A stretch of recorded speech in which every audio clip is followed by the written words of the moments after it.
Don't be afraid of hard work. Nothing worthwhile comes easily. Don't let others discourage you or tell you can't do it. In my day, I was told women didn't go into chemistry. I saw no reason why we couldn't. Gertrude B Elion. Gertrude B Elion was born on January 23, 1918, in New York and became an American biochemist and pharmacologist who helped develop drugs to treat leukemia and prevent kidney transplant rejection. As a child, Elion had a deep passion for school.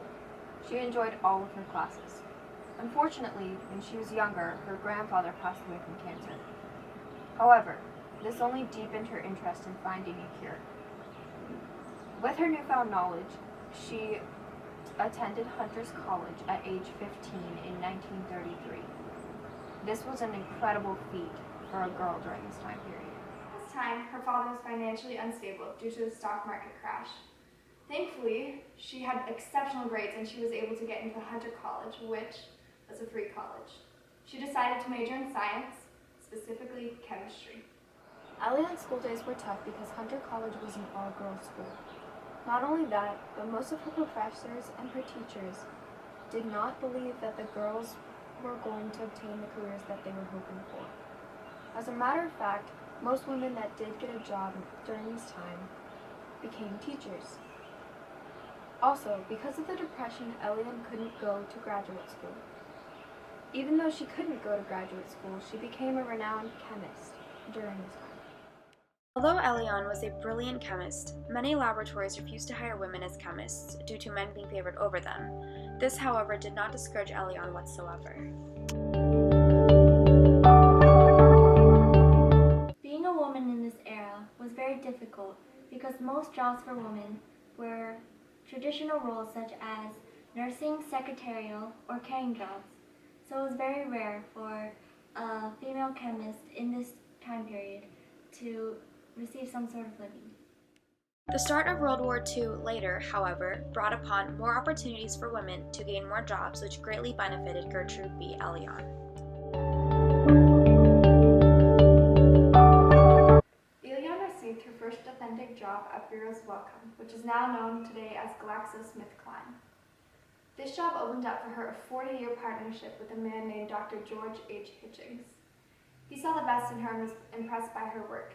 He trusted her to take on more responsibility, and she became involved in microbiology, immunology, pharmacology, and virology. Elion was then faced with the most critical decision of her life so far between receiving her long-wished doctorate degree or losing her beloved job with Dr. Hitchings. This was not a decision that came easily to her. To receive her doctorate, however, she was informed that she would have to give up her job alongside Dr. George Hitchings. She decided to stay with Hitchings, and ultimately she found this was the right decision because she still received 3 honorary doctorates from George Washington, Michigan, and Brown universities. Elion and Hitchings started to work together in means of creating medicines by studying the chemical composition of diseased cells. They both took a different approach when designing drugs that would block out viral infections. Rather than relying on trial and error, they used differences in biochemistry between normal human cells and pathogens. Elion even began to discover life-saving drugs that were based off the study of purines. In 1959, she was awarded a patent for Purienthal, which was the first major medicine to fight against leukemia. That was the turning point. It was as though the signal was there. This is the disease you're going to have to work against. I never really stopped to think about anything else. It was that sudden. Gertrude B Elion.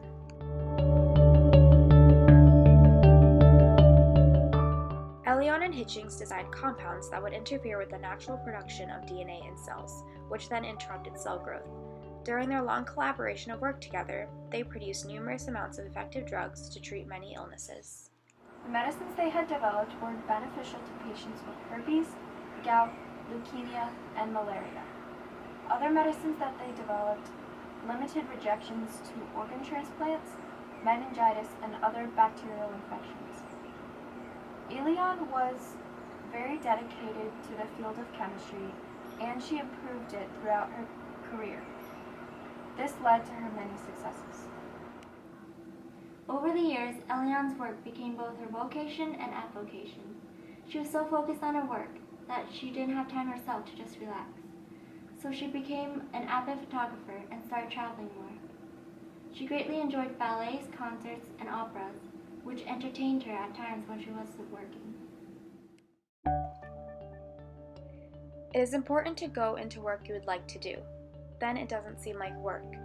You sometimes feel it's almost too good to be true that someone will pay you for enjoying yourself. Gertrude B Elion.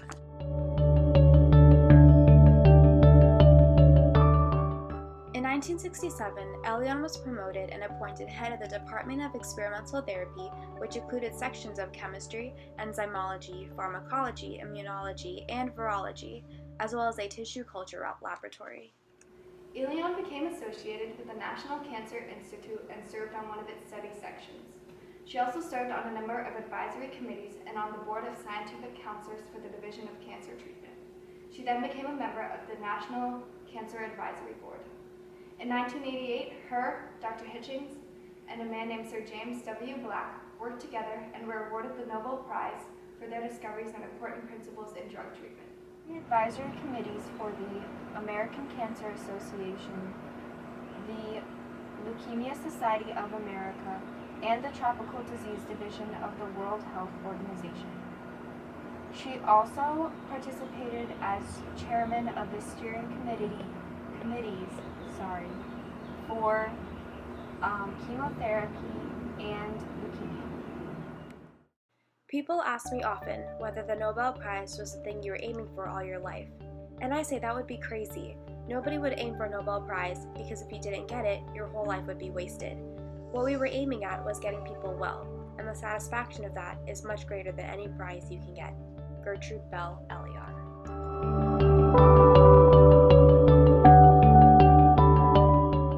Elion officially retired as department head from Barrow's Wellcome, but still remained there as a scientist emeritus and consultant and tried to take an active part in the discussions, seminars, and staff meetings related to research. Elion became a research professor of medicine and pharmacology at Duke University, and each year she worked with students who wanted to move on to medical school to do research in areas of tumor biochemistry and pharmacology. She worked on editorial boards and continued to lecture and write. Her whole career was a stimulating experience and one that she decided to continue for the rest of her life. I think it's a very valuable thing for a doctor to learn how to do research, to learn how to approach research, something there isn't time to teach them in medical school. They don't really learn how to approach a problem, and yet diagnosis is a problem, and I think that year spent in research is extremely valuable to them on mentoring a medical student.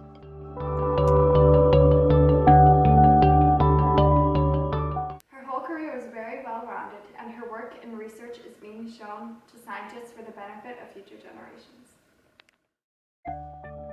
In her life, Gertrude B Elion developed the first chemotherapy for childhood leukemia, the immunosuppressant that made organ transplantation possible, the first effective antiviral medication, and treatments for lupus, hepatitis, arthritis, and gout. And because of all of this, she won the Nobel Prize for Medicine for pioneering research in drug development at Barrow's Wellcome in Research Triangle Park.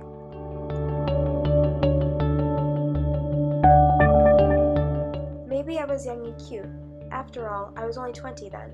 But I've learned over the years that when you put white lab coats on chemists, they all look alike.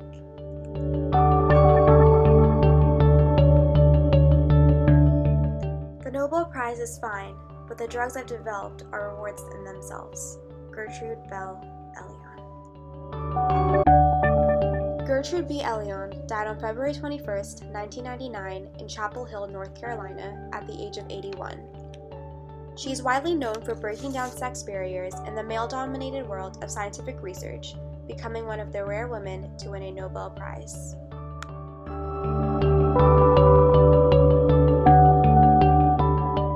Nobody took me seriously. They wondered why in the world I wanted to become a chemist when no women were doing that. The world was not waiting for me. Gertrude B Elion.